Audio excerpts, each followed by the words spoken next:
c'est le docteur Siham Lazreg en direct de Dubaï du 12e congrès de l'EPOMEC et j'ai le plaisir et l'honneur de recevoir mon ami de toujours, le docteur Kamoun Heikel de Tunisie, qu'on surnomme chez nous au Maghreb le Seigneur des Anneaux. Merci, Siham. Merci. Donc, docteur Kamoun, Oui. quelle est votre impression sur l'EPOMEC? C'est la deuxième fois, je pense, que vous venez à ce congrès. C'est la deuxième fois. Et vous venez en force puisque vous êtes sur le podium de l'EPOMEC depuis le début, ce qui est assez rare. Est-ce que vous pouvez me raconter déjà votre impression sur le congrès en tant qu'organisation et après sur le congrès en tant que contenant scientifique? Bon, concernant l'organisation, c'est vraiment à l'image du pays. C'est du presque parfait, quoi. Donc, c'est un congrès innovant sur le plan organisation. Comme vous voyez, il y a aujourd'hui 3 sessions qui se font en même temps avec une audience qui dépasse les 1000 ophtalmologistes et c'est vraiment impressionnant. Côté organisation, c'est du top niveau. Et côté scientifique? Et côté scientifique aussi, ça va de pair en fait. Des panélistes de renommée, des speakers de renommée, vraiment des communications de très très haut niveau et ça fait vraiment plaisir qu'on arrive à avoir cette qualité de présentation et d'organisation dans un pays arabe. C'est une fierté. C'est vraiment une fierté pour nous en tant que Maghrébins et Arabes.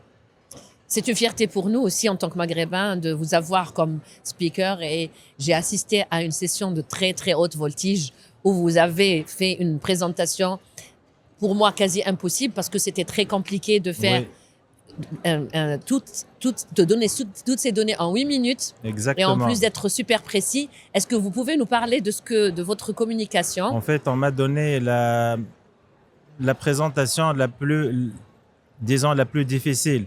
C'est challenging subject, exact. Qui est parce qu'en fait, le contenu, c'est pas que du médical, c'est de l'optique, c'est de la mathématique appliquée à l'optique. Donc, c'est vraiment une communication assez difficile qu'on a bien préparée. Ça fait maintenant 3 mois. Et le plus dur dans cette présentation, c'est de pouvoir la simplifier. La rendre accessible au commun des mortels. Exactement. Et de sortir avec des hotspots qui sont bien précis et donner des messages très précis aux ophtalmologistes. Et c'est ça la difficulté de cette présentation. Est-ce que tu peux nous donner juste deux petits mots par rapport au travail, à la présentation? C'était sur le calcul d'implants? C'est sur le calcul d'implants dans les cornées anormales comme dans le kératocone, après chirurgie réfractive, etc. Mais surtout dans le kératocone. En fait, dans le kératocone, la cornée est modifiée de par sa structure et sa forme. Donc, tout change dans le calcul d'implant parce que dans le calcul d'implant, dans les formules existantes, il y a des choses qu'on calcule et d'autres qu'on estime. Et comme les paramètres qu'on calcule sont modifiés, les paramètres qu'on estime sont aussi modifiés. Donc vraiment, on tombe dans l'erreur avec des écarts qui sont assez considérables. C'est pour cette raison qu'il faut utiliser de nouveaux moyens de diagnostic qui permettent d'évaluer avec beaucoup plus de précision la forme nouvelle de cette cornée et aussi des formules de dernière génération qui prennent en considération tous ces paramètres. Cette forme. Voilà. En tout cas, le défi a été relevé avec succès. Merci. Je reviens à votre réputation de Seigneur des Anneaux. Oui. Vous pouvez nous parler un petit peu des anneaux intracornéens, depuis combien d'années vous en faites, les formes que vous avez designées et comment vous réfléchissez quand vous mettez des anneaux sur un kératocone, puisque c'est vraiment votre spécialité et on vous reconnaît cette expertise depuis quand même quelques années maintenant. Ouais. Bon, si vous me laissez parler sur les anneaux, on va pas s'en sortir. Comme nous n'avons que 10 minutes, je pense voilà, exactement. Donc, je vais essayer de résumer le maximum possible. En fait, les anneaux intracornéens, j'ai commencé à les mettre depuis 2007. Et à cette époque, on ne savait pas grand-chose sur les anneaux, surtout le mécanisme d'action, comment ça marche et leur effet sur la cornée. En fait, les anneaux permettent de remodéliser et de redonner la forme correcte à une cornée qui a perdu sa sphéricité. D'accord. Donc, c'est-à-dire qu'avant, on considérait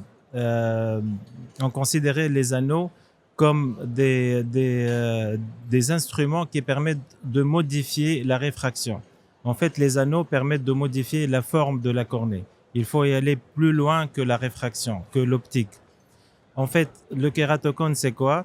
C'est une anomalie de forme qu'on va traiter avec des anneaux qui vont contre-modifier cette forme. C'est-à-dire, on a une forme, on va compenser la déformation.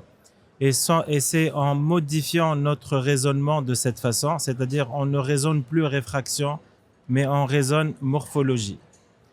Au fur et à mesure que j'ai avancé dans cette discipline, je suis arrivé à mettre en place les modifications de forme que donne chaque anneau, c'est-à-dire l'empreinte de chaque anneau sur la cornée. De prédire l'action de chaque anneau, comme ça, à chaque forme, sa contreforme. Voilà. Très bien. Et un petit mot sur la dernière invention, il y a quelques années, sur les anneaux progressifs. Sur les anneaux progressifs, en fait, les anneaux, c'est des anneaux qui ne sont pas progressifs, c'est-à-dire qui sont réguliers dans leur forme. Et dans certains cas de kératocone asymétrique, il y a des formes assez complexes et irrégulières où il faut une contreforme irrégulière. Donc, c'est pour cette raison que j'ai mis en place des anneaux où il y a une progression dans l'épaisseur et la longueur qui permettent d'épouser parfaitement ces formes difficiles à traiter avec les anneaux d'avant, avec les anneaux standards. En tout cas, voilà. Bravo, parce que vous êtes notre fierté maghrébine. Merci, vous aussi. Et c'est vraiment, on est content de vous avoir. Et bravo pour le challenge d'aujourd'hui. La session était magnifique, des orateurs hors pair. Et vous avez relevé un défi quand même très, très, très important. Merci, nous sommes à Dubaï. Merci pour cette merci, petite Dr entrevue. Lazreg, pour l'invitation, pour l'organisation, parce que vous participez quelque part dans les sessions. Et vraiment un grand bravo d'avoir initié cette année une nouvelle session francophone où vous avez réuni tous les pays francophones, y compris les pays maghrébins. Merci à vous et à l'année prochaine. Merci, bye bye, à l'année prochaine.